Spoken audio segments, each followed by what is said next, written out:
Good afternoon. Always difficult to start a presentation after lunch.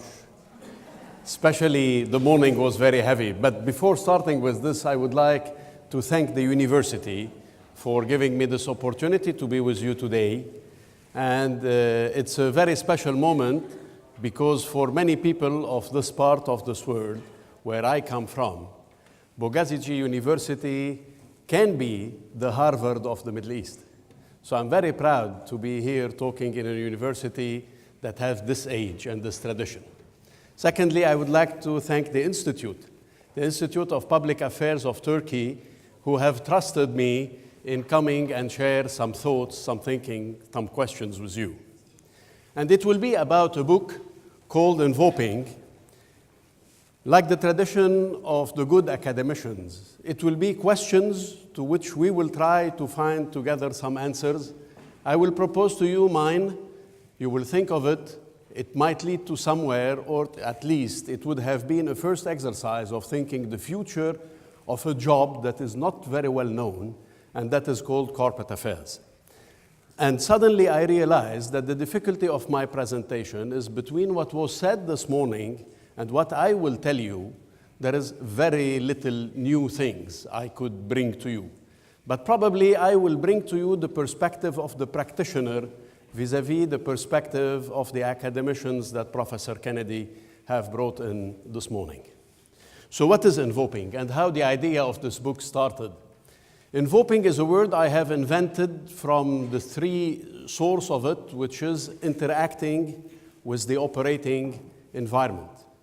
And what it means, in fact, is that I was sitting one evening looking at my TV. It was September 2009. There was the G20 summit. And I realized that the leaders of this world have only one thing to do: discuss the bonus of the banking traders. Was it so important, the bonus of the traders?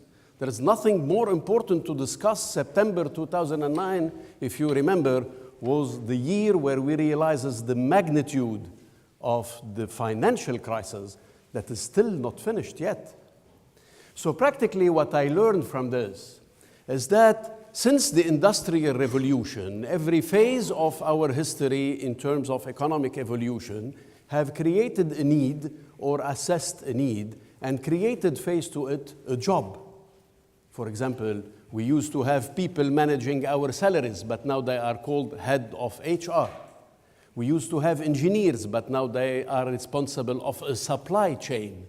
Because the industrial world has gone through so many changes that there is now probably a need to address something we cannot understand very clearly, and we call them the emerging risks. What are these emerging risks? So practically, the 20th century in terms of political sciences have brought to us the left, the right, what we used to call the Soviet Union and the communist bloc versus the liberal world and the USA and Western Europe. But practically, we have fulfilled in politics all the needs of a new normal society. So no one is contesting anymore the school for free, the right of education, the right to go to the hospital, the retirement. And suddenly the question becomes, what is the next role of the state? So, okay, he will ensure justice, defense, issue the currency, but what would be his essential role? And through this case, I noticed that now the society is very much geared towards something that could be a great opportunity but carry some risk. The great opportunity is that the state is now closer to the need of the citizens. The danger is that he can become a nanny state. I will tell you what to eat. I will tell you what to do. Don't think, I'll think for you. And effectively, the next role of the state will be a better, a safer, a balanced life living of the citizen. And for this, he have a tool. This tool are the regulators, and probably, if the end of the 20th century was the time of services, the beginning of it was the time of product and industry, the beginning of the 21st century is the time of regulators. So in this idea, I said, what if today a regulator can change our operating environment? Would it happen? Probably. So what will happen effectively is how these people can impact our products, our industry, just by taking a decision on a pen. Do they know enough about it? Is it thought enough? We don't know. We would need in the future a deeper understanding of the operating environment and probably someone inside the corporation to take care about that. Because we have the HR, because we have the engineers, because we have the financiers, we have the CFOs. But who is monitoring the operating environment? So suddenly, we have a huge player in our life, but nobody is monitoring him. So if I want to define the operating environment, the operating environment is not a word I have invented. For those of you who are in IT, you know that the operating environment is the platform on which our software runs. So it is typical for us to understand where does a company go. The operating environment is, first of all, a virtual place. This is where your reputation plays a role. It is not physical. It is the image you have of a corporation, of an industry. That is purely virtual. But also it is physical. It is the place where you have your factories, your products, your consumers, and everybody. So it's a virtual and a physical territory in which corporation and their stakeholders, market and non-market stakeholders, if you remember the non-market stakeholders that Professor Kennedy talked about this morning, interact with actions that affect the company development. And this interaction can create situations that can be conflictual or positive, that can create opportunities or threats. But if you want to be retained as a stakeholder of a corporation, it has to be in direct contact with the corporation, and the action they do has an influence, a direct influence on the corporate measures we take. And in some industry, it can be the weather. If you are in the tourism industry, the weather is an issue. If you are in the skiing industry and there is a heat in the climate, you are impacted. So effectively, those people are those we consider as contributing or developing our operating environment. They go from the regulatory, we call the regulatory anything that is the state, the government, someone who talks to you through regulation or through law, to media, either be it social media or classical media, it doesn't change, to consumers, to customers, to employees, to shareholders, to the same industry you believe the other player you belong to, and to your suppliers. Those guys, they breed constant change. They are permanently on the move. And if you want, as soon as they move, they develop a new regulatory framework. The way these stakeholders interact together has to be translated into something that impacts your corporation. The way they express this impact is a regulation, because the regulator is regulating according to the interaction of all these elements. And I would like just to consider the pace of change, especially during the last 150 years, through this quick movie.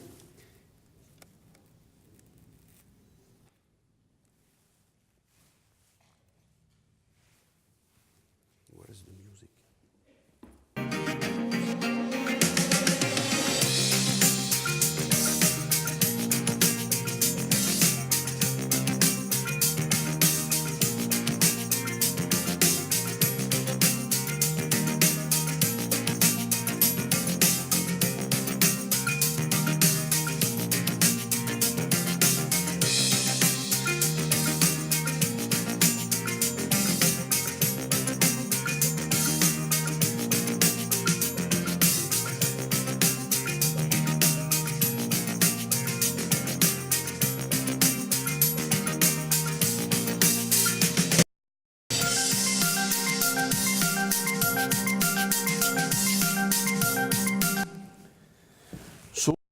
In common.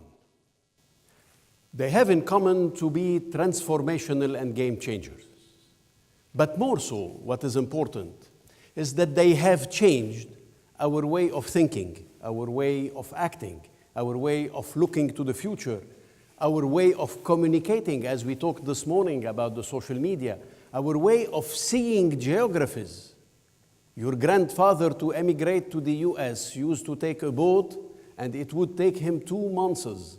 I have friends, they commute between Istanbul and New York every other week. So geographies have changes.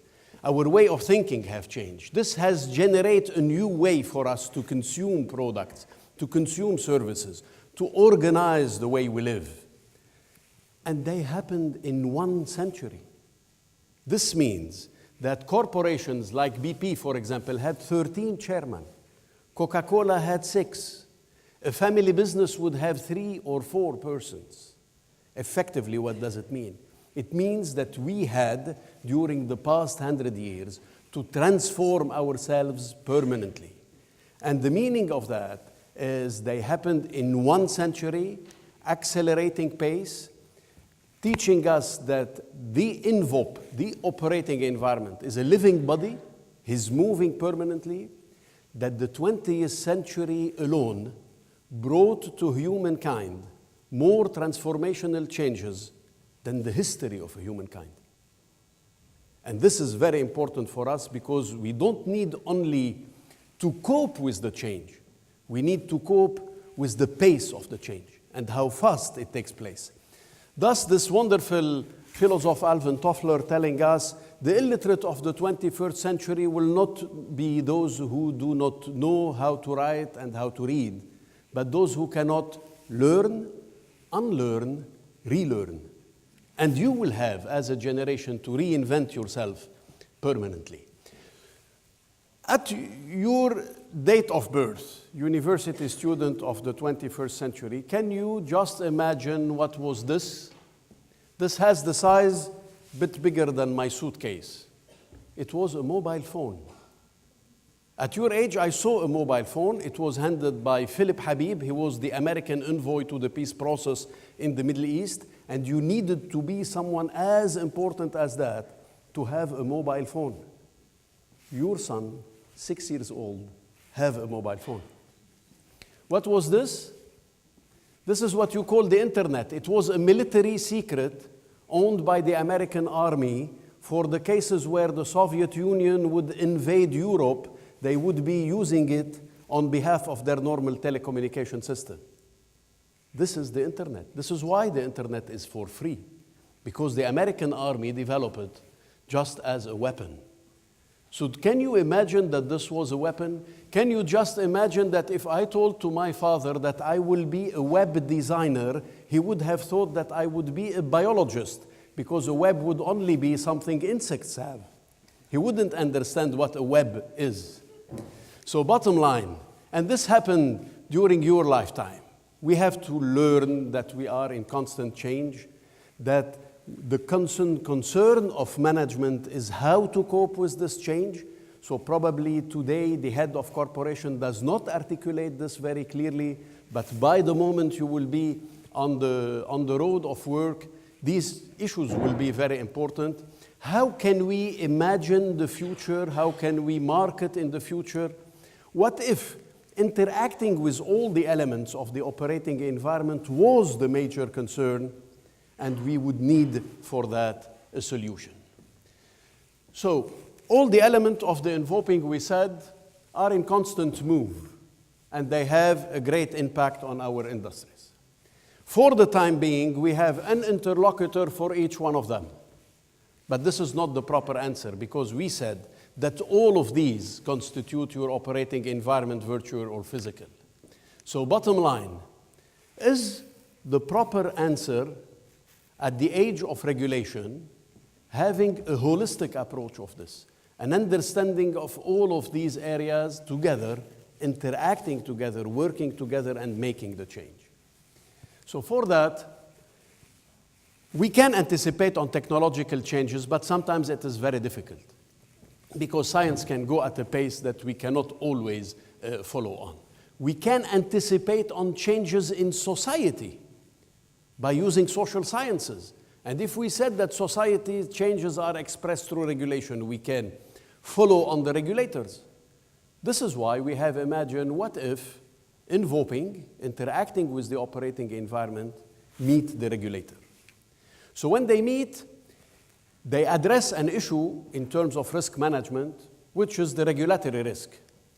And the change in operating environment through regulation is a risk like no other. It's a risk that the risk managers today do not address properly, simply because it tackles the object of your current summit, the reputation, i.e., the intangible assets. What is the price of your reputation? I can know what is the price of my factory. I can know what is the price of my building. But what is the price of my reputation? And on that, thinkers in management are saying if we continue just to look in terms of risk to our physical assets, we are missing the most important value of our corporations. And for those of you who are in FMCG, you know that reputation of a brand, value of a brand, is much bigger than the total value of the assets of the corporation when we talk about factories, cars, or things like that. It comes from a stakeholder like no other, because he is the state, because he is the, officially in many countries, the elected authority. He has the legitimacy of doing things for the good of everybody, and you are a private interest while he is a public interest. So you should learn how to deal with someone like this. And he is tackling the issues in his perspective without a lot of knowledge about the global perspective of the industry. So my question becomes, does it need a special interlocutor? Effectively, we went through research and see what does the big consulting firm says about that. What about emerging risks and regulators? So in interviews and studies conducted during the moment I was writing my book, McKinsey did an interview for 1,500 executives, and they say a large majority of respondents are seeing the regulator as the primary source of political and social pressure. If you go to the Financial Times and Oliver Wyman, they do together a study with 650 executives, and they say significant investments are done to strengthen the organization capability to detect and evaluate these emerging risks. They cannot exactly precise what it is, but they feel that this is where the threat is coming from. So I conducted myself some qualitative interviews just to see what some people around me would say. And I asked 50 executives. For those of you who are strong in math, you will see percentages, but it is just for the ease of getting the answers. I know that statistically 50 people cannot generate statistics, but just to give you an idea, you have 80% who said that business would be subject to more regulation in the future. 56% said that the engagement with regulator remains the prerogative of the CEO, with 1 or 2 persons inside the organization, typically the lawyers. And only 20% of them have organized themselves for that. Only 20% know how to handle a relation with a regulator. 90% of them have no department and no vision about this major risk. 80% said this role is not precise, but it is important, it is indispensable for the future.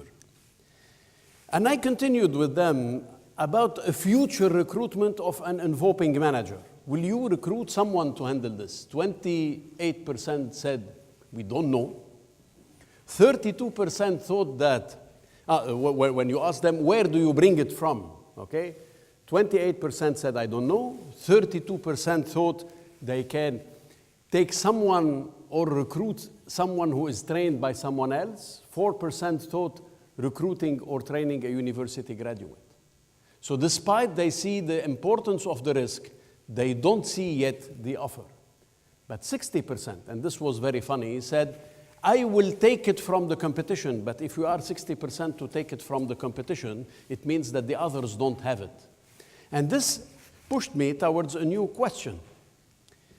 If the recent studies are continuing to focus on this, what will happen? So I looked, there was a study, 2012, and the survey was done also by McKinsey in their global survey, and they say an increasing and consistent role in how companies create value in the next few years. And this is taking back, in my book, a chapter that we will not develop today, the strategic resilience. The ability of corporation to be resilient to risk depend of their ability to address these emerging risks. This is why they see that managing external affairs by the executive is becoming a major source of value for corporation. The year after, in 2013, we discovered that 75% of the time of a CEO is allocated with contacts related to emerging external risks. 75% of his time. If you have any friend who is a CEO in a bank, he will tell you that 75% of his time is about compliance and regulation. So what does this mean? I was walking in New York last summer, went to a nice museum called the Whitney Museum. I encourage you to go and visit it. It's a modern American art. And I saw this. Of course, Montclair does not exist, but it gives me an idea. If today they are regulating tobacco, probably they are thinking about regulating food. They are regulating milk. They are regulating banks. They are regulating telecom. They are regulating alcohol. They are regulating pharma. And at which pace? The regulator is someone that can create a change, offer you an opportunity, or carries to you a risk.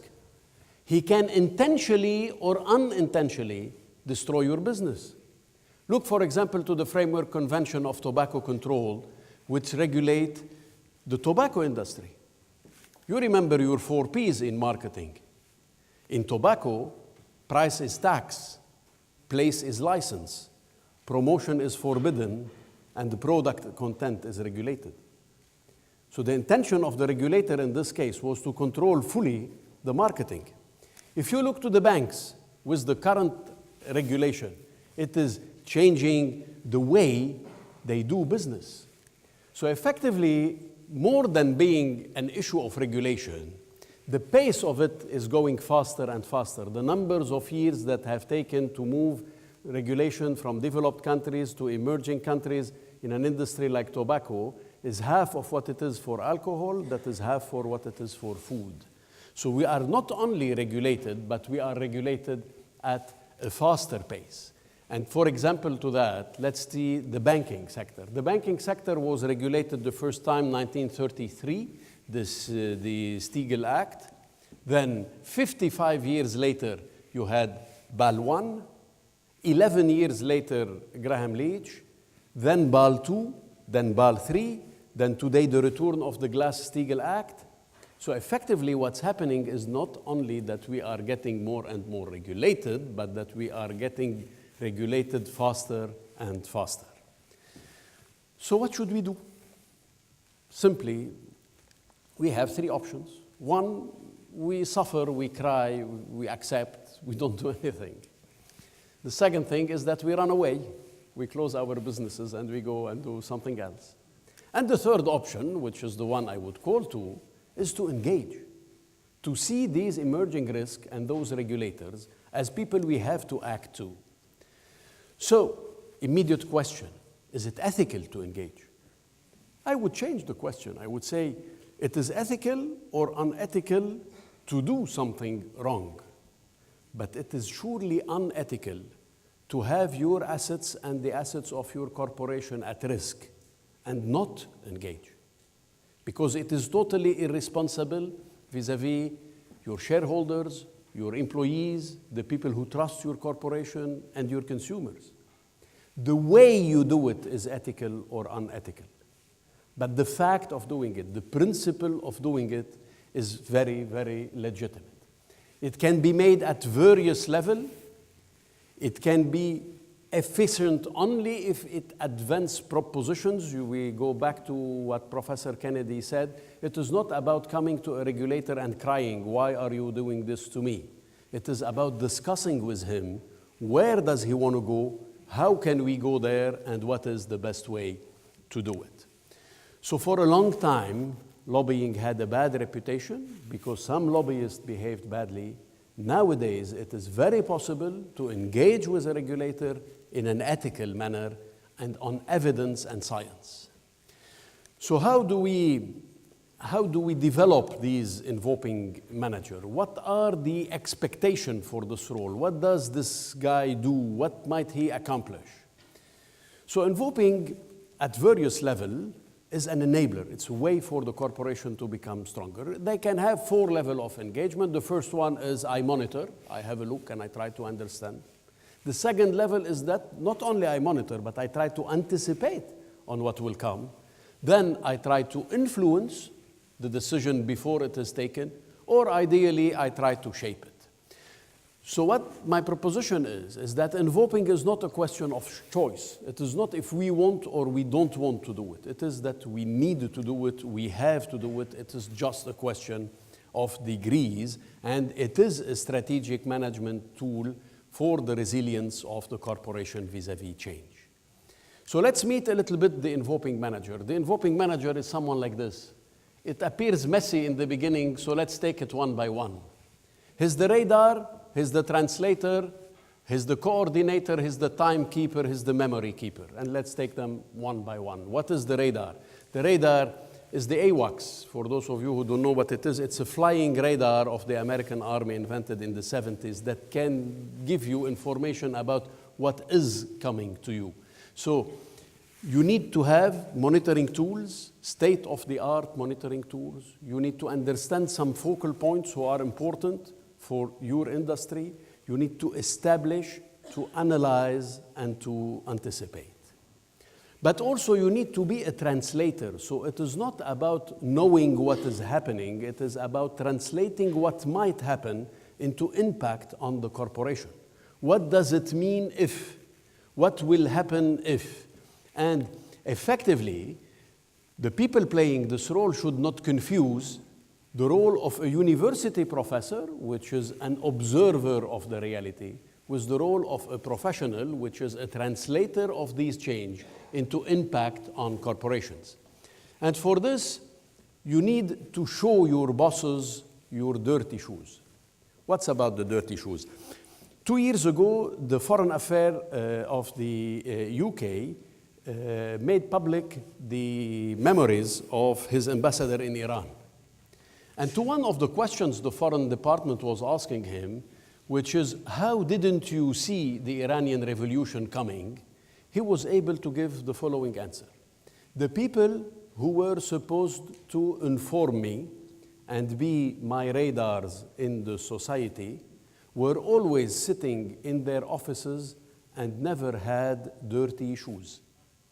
This means that the EnvOping manager is first of all someone who knows the market, who knows the street, who knows the business. This is why he can be a translator. He should not confuse his role with the academicians or the observer. Dirty shoes is the place where you get legitimacy. And more so, he needs to know who has the sword on the chessboard. Sometimes, people who appear having the decision-making power do not have it effectively. Sometimes, a permanent secretary of a ministry is more important than his minister. I used to know one of them, he had some difficulty with his minister, and he used to tell me, don't worry, ministers passes and I stay. Whenever I want, I can put them in a mess and they don't know what they do. Sometimes the ruling party is more important than the government. Sometimes an influential decision maker is more important than an elected MP. So it is very important when you observe this operating environment, you understand who has the sword on the chessboard. And for those of you who play chess, you know that the king has very little latitude. He moves only one square and another. Some other players on the same chessboard may have more facilities. He is the coordinator of an orchestra. The way you answer the issues of regulation are a multitude of action. So it is an engagement with the regulator, but it is reputation management. It is about your credibility. How much do you think it will take Volkswagen after so many years to rebuild credibility with the regulators? and they destroyed it on a very small event. After probably 1936, Volkswagen became the car of everybody in Germany. It is probably the most successful car in the history of modern cars, and they ruin everything in futile actions in the US. Effectively, when it is ruined, it is because they did not see the impact of a small action on the globality of the corporation and the way it behaves. And your role, finally, is to be a bridge. You build bridges between people. For this, I brought the image of this bridge. This bridge is on a river 20 kilometers from Beirut. Lebanon is a country that has been invaded probably by 10 or 15 armies during the past 6,000 years. The last army to leave Lebanon was the Syrian army. The one before was the French. The one before was the Ottomans, etc. All the army passed. The bridge is still there. Your role, when you are an EnvOping manager, is to allow your corporation to have connections. Don't destroy the bridge. Do whatever you can to keep the bridge crossable. This is the secret of this job. Finally, you're the timekeeper, because as we said, it is changing. So you might need to readapt your strategy. So you define KPIs, then you revisit them, you monitor how you are deploying your engagement with regulators, and you correct if need be. You adapted to the pace of change. Last but not least, you're the memory keeper of the corporation. And this is where it becomes a very difficult, tricky issue for the managers of the future, because you are building personal relations in which your personal chemistry with some people can play a role. So corporation has always to think, how can I transform this knowledge from the knowledge and the equity of my EnvOping manager to a knowledge and an equity for my corporation? And this is a tricky thing that science of management will have to work on. The most difficult part of it is something that François Mitterrand have said about politics. He said, in politics, you need to give the time to the time. Money cannot buy this time. There are things that takes time and that you have to invest on. One of it is your network of relations. Because it is not about knowing people, it is about building trust with people. You shape your operating environment the day the regulator, the media, the society, your whole stakeholder believe that you are a credible interlocutor. And credibility comes with time, and credibility is about reputation, and sustainable reputation is about the good things you do. It is not only about what you can pay to be written off. You need to do real things, and this will make a difference.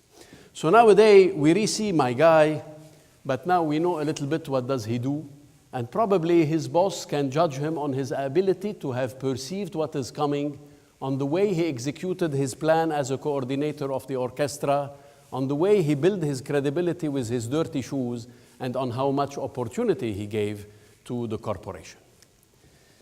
So, in conclusion, at this phase of the book, I start asking myself, is it an art? Is it a science? Is EnvOping a science? What is the interest of the question? The question is that if it is a science, it means anyone can learn it. We bring the corpus, we bring the people to the classroom, some will learn fast and some will learn slowly. But if it is an art is about emotion, art is about inner talent. And suddenly I said, no, it's probably something like all the other things that the corporation do. It is probably thought like a science, developed like an art. So it is not different than anything you would learn in marketing.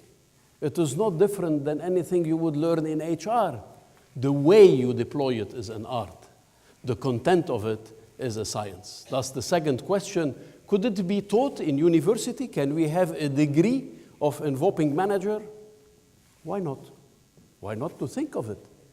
If there is all this need, if this is the job that we need in time of regulator, and we live it as professionals every day, If I call this prestigious university and I tell them I want 400 marketeers, they can give me names.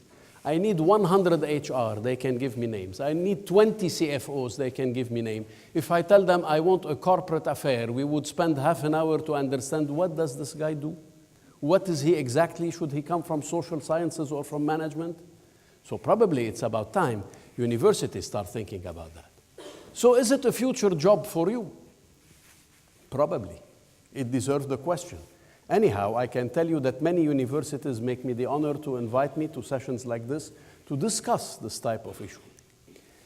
So finally, like all the people who spend too much time thinking, I ask myself the major question that would stop all the book.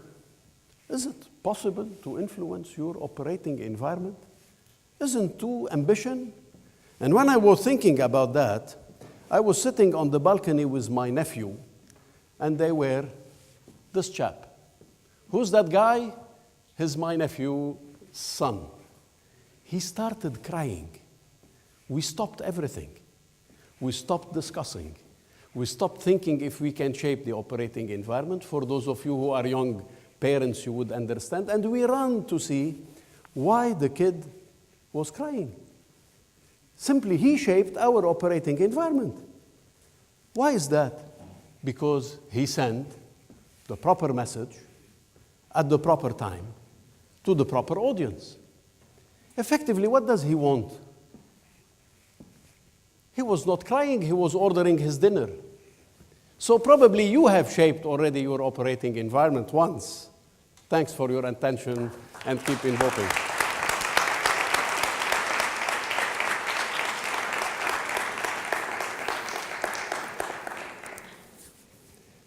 Any question?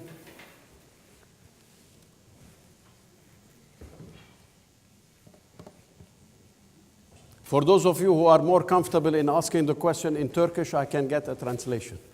Yes.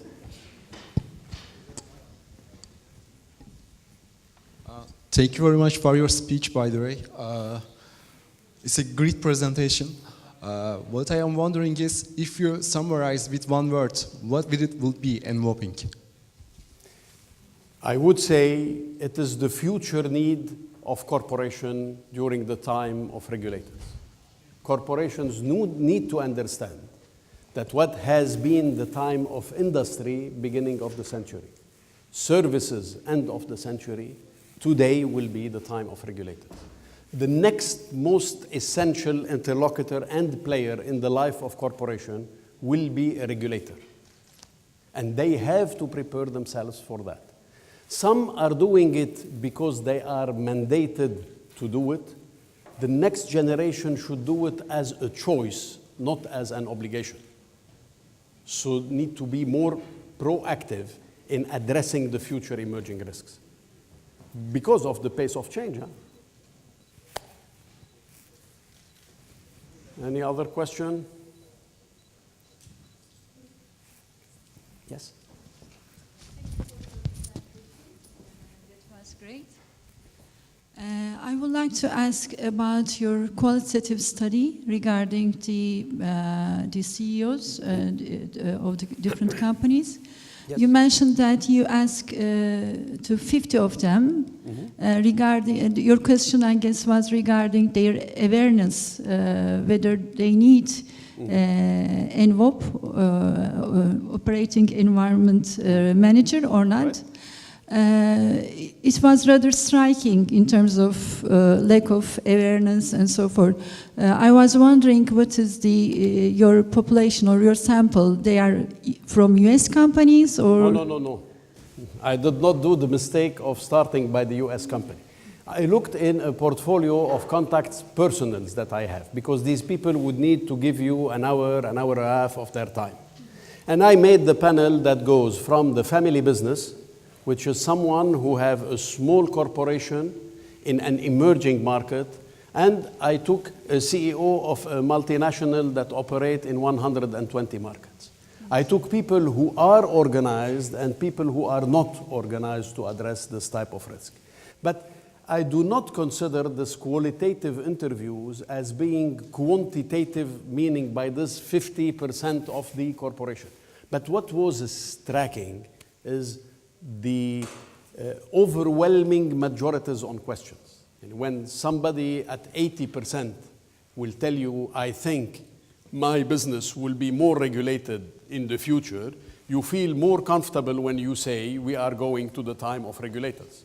It would have been more shaky for me if it was 49 or 51, okay? When 20% are telling you, I have organized a department to handle the relation, and 80% tells you, I don't know what it is, it means that there is a problem and that it is evident. So on top of the research done on quantitative, which is the research done by Oliver Wyman, which I was part of, and the study of McKinsey, the qualitative interviews were made just to assess if what numbers are telling us cope with what people on one-to-one can tell us. So the qualitative here is not to be taken by the numbers, it is to be taken by the trend. And it confirms exactly what was said in the study, reconfirmed by the study of McKinsey 2012 and A Seat at the Table, the document of 2013. That says effectively that all corporation has now to have on their executive committee or their board someone who is fully in charge of interacting with the operating environment. And this is what they call, you need to earn a seat at the table. So guys, you have some future in the corporations.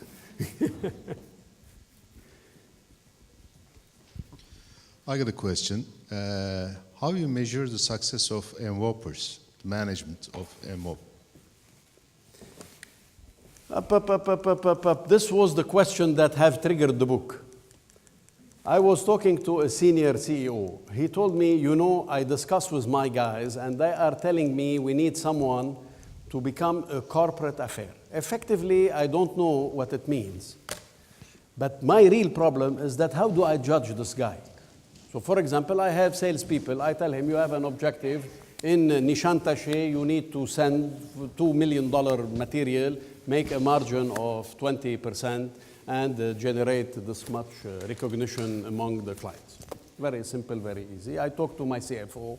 Tell him, you have to manage the treasury. We need to have a buffer of this much. Arrange yourself. Free cash flow should be this much, etc. But this one, corporate affair, what does he do? And this is where the idea of the book came from, which is how can we explain what do they do? Honestly, if you Google today corporate affairs, you would be very shy because the only thing you can find around corporate affair would be porn videos about affairs in corporations. If we now have to say what is corporate affair, we will continue to struggle. I did the test with the nice guests that are inviting me at the Institute. I took their visiting cards. None of them have the same title. They all do the same thing. He does it for Coca, he does it for Siemens, you does it for a Turkish group, Mehmet does it for JTI, Murad does it for BP, if I recall well. None of them have the same title. If it was an association of HR, everybody would be HR director. Everybody. So there is a difficulty. Like any new job, there is a difficulty. You have to suppose that you are talking today about marketing in 1950. In 1950, you would have used the term marketing and it would have been completely weird. Nobody would have understood what you're talking about. So this is the issue of EnvOping. But what I tried to do at the limited capacities that I have is to establish the 5 Ps. We said in marketing there are 4 Ps that you're judged on. Which are these 5 points here? Was he able to be a good radar? Is he a good translator of change? For example, did he tell you, in Turkey, we will go through a turmoil period of 3 to 6 months because we expect the elections to be even in June and probably very difficult to organize a coalition government, so you have to expect that in November you have new elections. This was something he could know. A good observer of the political scene in Turkey would know. It was not very difficult to guess. So he would have been a good radar. Would he tell you during the turmoil period the currency will fluctuate? So the impact on our business would be this or that, because in fluctuant situation, currency fluctuate, the business community will be afraid. Turkey has got 10 years of stability, so any coalition government would create some questions among the business community. If he has been able to translate, it means he's doing this job. More and more, if he can be a good coordinator of an orchestra, if he can be a good timekeeper when he deploys his plan, he is interacting on something that is important, but there have been change, he have readapted, and does he have been a good memory keeper of this knowledge? So at least we have now these 5 parameters that would help the head of a corporation to judge the efficiency and the effectiveness of this EnvOping manager. We have also a chapter in my book where I develop how much does it quantify, through real example, how much money does it represent if you have a corporate affair or you don't have a corporate affair, through a very specific case, but that can apply to any industry. So I'm trying to establish these 4, 5 elements that could be the base of this future role. Good? Thank you very much.